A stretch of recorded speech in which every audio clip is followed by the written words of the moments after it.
This means the world to me that y'all are here. I mean, it really, every single one of you. Thank you so much from the bottom of my heart. And this book is a culmination of 30 years of working on this, on learning about our shadow, of going through the struggles and the heartache of relationships that didn't work, of turning them into awakenings, making them help me to grow so that I can turn around and help other people. That is my purpose in life.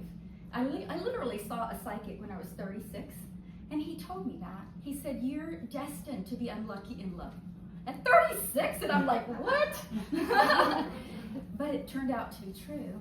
And then when I learned astrology, I found out why. So when we understand, this is the astrological birth chart, the wheel. This is ourself. This is what we identify with, and what Carl Jung would call our persona, or our mask, what we know about ourselves. Well, 180 degrees opposite is our marriage house. Well, that is ruled by the sign of Libra, and it is the marriage house, but it is also partnerships and open enemies. Like open enemies, why? Why would our partners, our marriage partners, become our enemies? Because if we don't learn about our opposites that are in our unconscious, then our partners have to suffer to be our enemies so that we can see who we are when we're in balance with ourselves. That's the truth.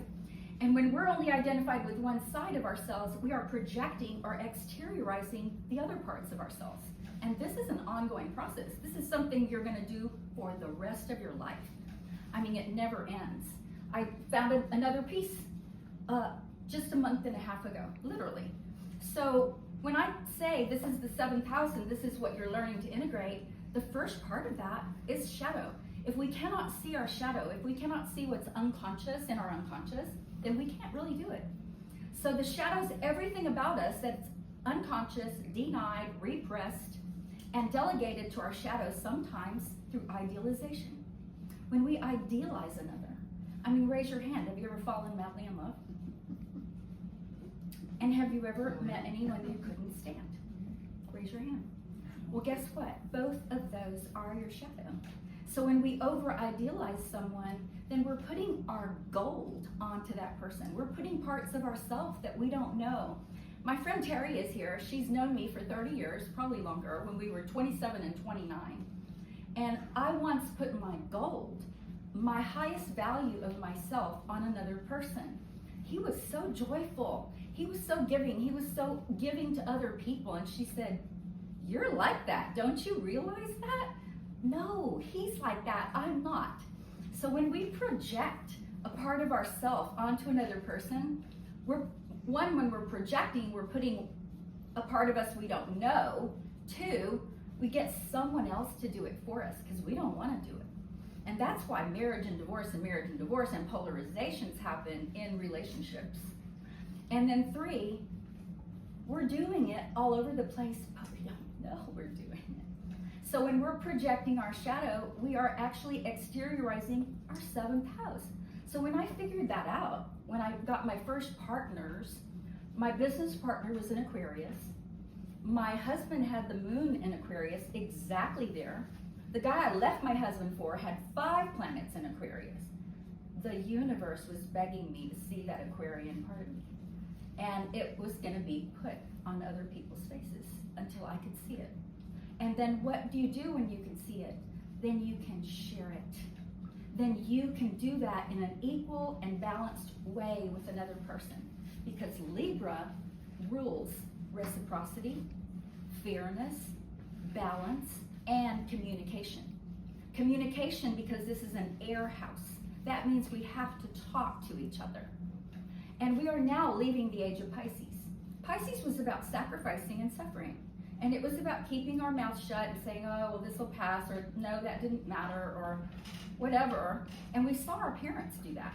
We saw them suffering and sacrificing, and they were polarized between each other. But they dealt with it that way.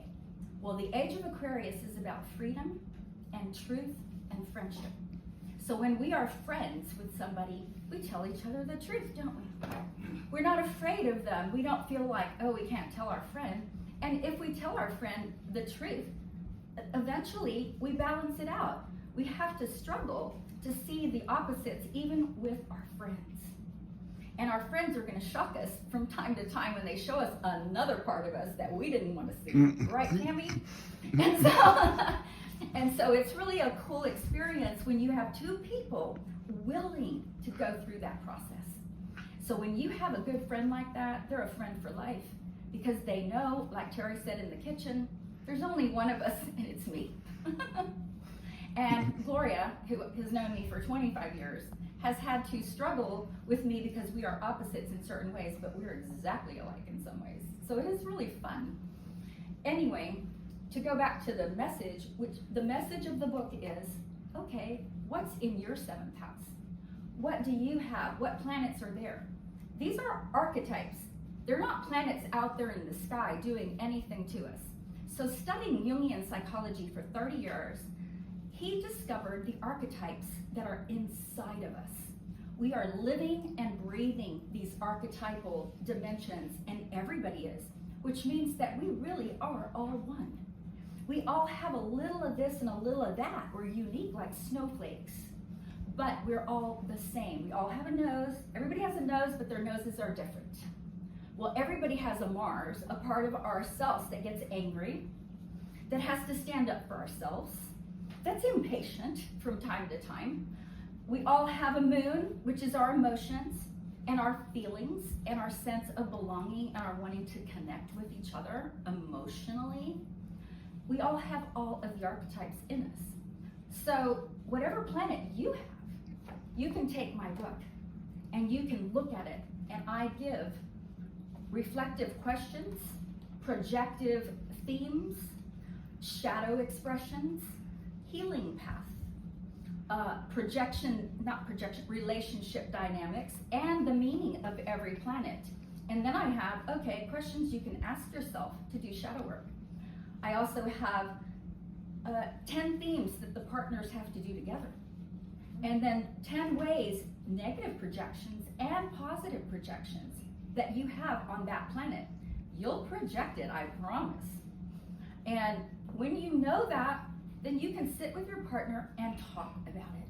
How interesting, talking. The seventh house is about communication, talking to each other and telling each other the truth. That is a conscious relationship, and what Jung called a psychological relationship. That means it is no longer an idealized mask. It is no longer an ideal that we've put on them and think they're like that, I'm not. Or I can't stand that about this person and I don't want to have anything to do with them anymore. And I don't go into boundaries in this book, but boundaries are part of this. And they're in my first book, The Shadow Dance and the Astrological Seventh House Workbook, which is a different book from this. That book teaches more about Jungian psychology. This book is us. When the other is you. It's an appropriate title for seeing that the other is revealing what is inside us. And often it's unconscious. And when you're later in life, you see it. How many times does this have to happen to me before something occurs to me, right? We have to all ask ourselves these questions. And when we do, we can grow. We can become awakened and participate in a consciousness that is a new paradigm for our world, and a new way of talking about relationships, and a new way of all of us connecting on a global level. But it starts with us. It really does. It starts with each individual. And once each individual has done their own work, we are contributing to what he called the collective unconscious, where we are all connected. It's really beautiful, really, if you think about it.